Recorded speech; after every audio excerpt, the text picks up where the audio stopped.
Alright, so when it comes to beveling individual edges, due to something called netting, you actually can't do that. So let's say I wanted to bevel this edge. Well, I could control click mark and bevel it, which is one way to go about it. However, if I were to have selected both of these edges and I control click mark, you can see that I'm actually getting this edge and these two edges in the middle beveled, which is actually quite undesirable.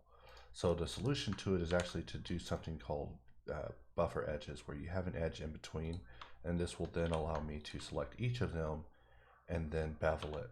However, personally, I'm the type of person who will always opt for mirror in such situations, so I'll just bevel one side like so, and then I could just press Alt X, and using either modifier or new modifier with local and active origin under Alt X, we could just mirror it over to the other side, and I still have the non-destructive control of beveling one edge, but the power and benefit of being able to mirror it to the other side, just saving some keystrokes in the process. And then of course I can select this edge, control click it to mark it individually in order to bevel that. And then even in object mode, I can still adjust the bevels by beveling this edge, and then control roll the wheel to bevel this one.